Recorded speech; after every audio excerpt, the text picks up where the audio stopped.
J'ai grandi avec deux France dans ma tête. Quand j'étais petit, on me parlait de la France des collaborateurs et de la France de la résistance et des justes parmi les nations. Je reçois la médaille de la vraie France. Ça, c'est très important pour moi de le dire. Tout de suite, Shlomo Balzan. Alors, Shlomo Balzan, vous le connaissez, c'est un éducateur hors pair spécialiste de la Shoah et des mondes disparus. Il a été, on va dire, honoré par la France. Il est chevalier de l'Ordre national du mérite.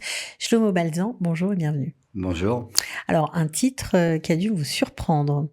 Oui, j'étais pas au courant. Je sais que après, le consulat de Tel Aviv a fait des efforts pour que je reçoive cette médaille. Donc, je la remercie beaucoup. J'étais très ému même de recevoir cette médaille de la France. Alors, c'est une médaille en général qu'on donne pour récompenser les mérites acquis, soit dans une fonction publique, alors là, c'était pas votre cas, ou civil ou militaire, ou soit dans l'exercice d'une activité privée. Donc, je pense que c'est plutôt pour ça que vous avez été distingué et honoré, surtout pour ce que vous avez fait en tant qu'éducateur pendant on va dire, auprès des enfants cachés avec Alumim.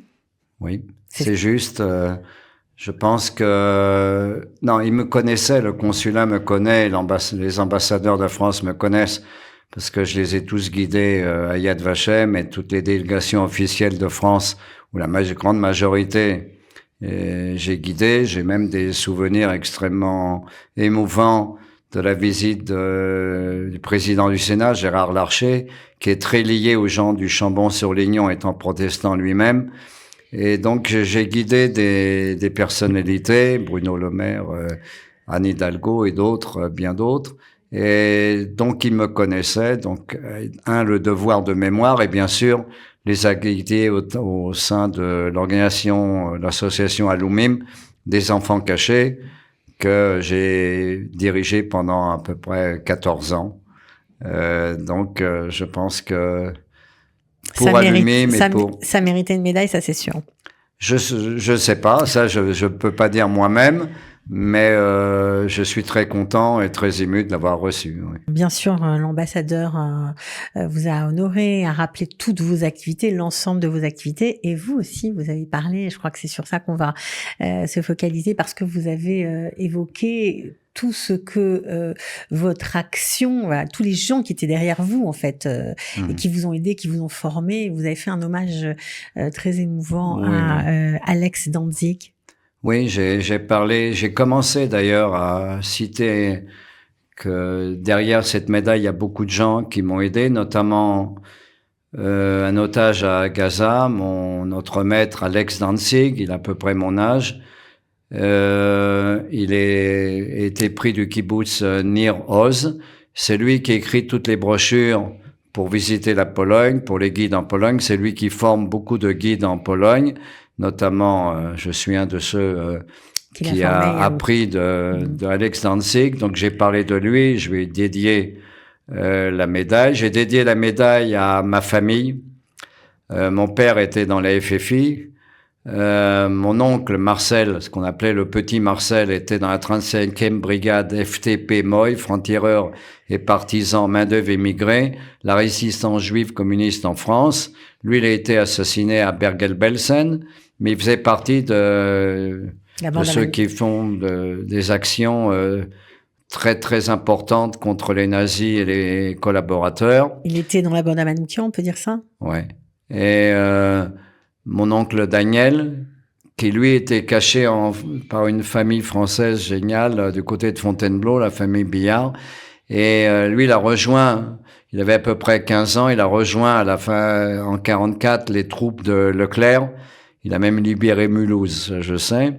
Et donc, c'est à eux que je donne la médaille. Tous ceux qui sont déportés de France, toute ma famille. Donc, j'ai dédié ma médaille et j'ai dit que je recevais la médaille de la vraie France. J'ai grandi avec deux France dans ma tête. Quand j'étais petit, on me parlait de la France des collaborateurs et de la France de la résistance et des justes parmi les nations. Je reçois la médaille de la vraie France. Et ça, c'est très important pour moi de le dire. Quelles ont été les réactions dans la salle? Qu'est-ce qu'on est venu vous dire après votre discours très émouvant? Non, tout le monde était très ému. Tout le monde était d'un côté très content que j'ai la médaille. On a bien fêté, mais derrière cette médaille, effectivement, il y a beaucoup d'émotions et beaucoup de souvenirs de ceux qui m'ont aidé à devenir qui je suis, moniteur dans les mouvements de jeunesse au début, ensuite un des responsables du Bnei Akiva en France, ensuite j'ai commencé à travailler à l'école Yavneh, j'ai dit merci à Bernard et Marianne Picard qui m'ont beaucoup poussé et influencé. Dans la salle, il y avait des gens que je considère comme des frères, Rafi Rosner qui me connaît depuis le tout jeune âge, Gérard Soufir qui m'a aidé, Jacques Chili. On a fait les premiers voyages et notamment un des plus grands voyages qu'on avait fait, c'est le Tour de France de la mémoire, où des élèves qu'on avait amenés en Pologne ont dit on veut passer à d'autres et ils ont passé dans beaucoup d'écoles autour de la France pour donner des cours que eux ce qu'ils ont appris, et il y avait des écoles, il y avait beaucoup de jeunes musulmans et c'était extraordinaire. Ils se sont vraiment attachés à nous et ça a marché. Bon, vous êtes un passeur de mémoire incroyable. Vous avez l'art de transmettre, vraiment, d'apprendre, d'enseigner quelque chose qui est très difficile pour des gens qui n'ont pas du tout vécu à cette époque-là. Alors aujourd'hui, on a le 7 octobre. Vous avez conscience que tout ça a encore plus de force? C'est juste. Beaucoup de guides à Yad Vashem et beaucoup d'amis me demandent les liens qu'il y a entre les événements du 7 octobre et la Shoah. Moi, personnellement, je fais pas de lien direct, mais j'ai demandé à tous les guides d'interviewer des rescapés de la Shoah, comment ils ont vu le 7 octobre. Et on a fait une réunion à Loumim. Et effectivement, le 7 octobre a déclenché des flashbacks, des émotions. Bien sûr.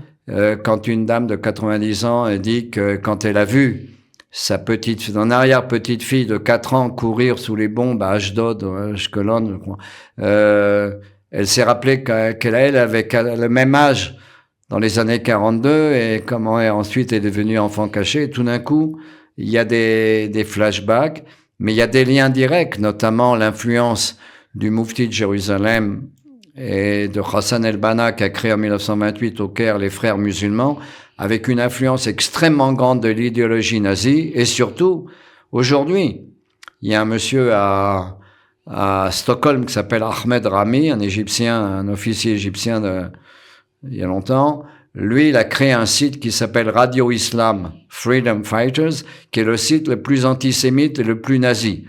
Je suis arrivé à ce site parce que j'ai cherché s'il y avait Mein Kampf, le livre de Hitler, sur le net, et j'ai trouvé, et je dis tiens, c'est quoi ça? Et j'ai découvert tout d'un coup qu'il y a un site à Stockholm, islamiste, djihadiste, qui se revendique des théories d'Hitler. Oui, alors là, c'est clair et net qu'il y a vraiment une complémentation incroyable un parallèle incroyable entre l'idéologie nazie et l'idéologie de beaucoup islamiques fanatiques aujourd'hui. Et ça j'ai dit au guide, il y a des liens directs entre l'idéologie nazie jusqu'aujourd'hui. On a trouvé Mein Kampf dans les écoles à Gaza. Donc effectivement, il faut étudier cette période parce qu'elle influe également aujourd'hui, hélas, encore sur beaucoup d'idéologies. Alors, vous avez parlé de beaucoup de choses. Vous avez bien sûr rappelé la mémoire de beaucoup de gens, mais vous avez aussi tenu à rappeler, avec une pirouette humoristique dont vous avez le secret, bien les villages qui ont sauvé des Juifs. Oui. C'était important pour moi de parler de Goscinny et du village d'Astérix.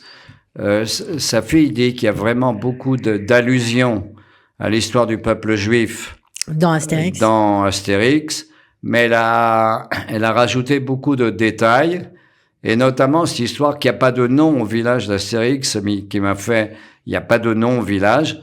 Donc j'ai dit, moi j'ai des noms à donner, le Chambon-sur-Lignon, Dieu le fit, Saint-Martin-en-Vésubie, des villages de France qui ont vraiment comme dans les livres d'Astérix, des villages qui ont réellement résisté, sauvé beaucoup de personnes et notamment beaucoup de Juifs. Et je suis lié beaucoup à des gens du Chambon-sur-Lignon, Saint-Martin-en-Vésubie, Dieulefit, enfin, il y a beaucoup de gens de Alumim qui ont été sauvés par là.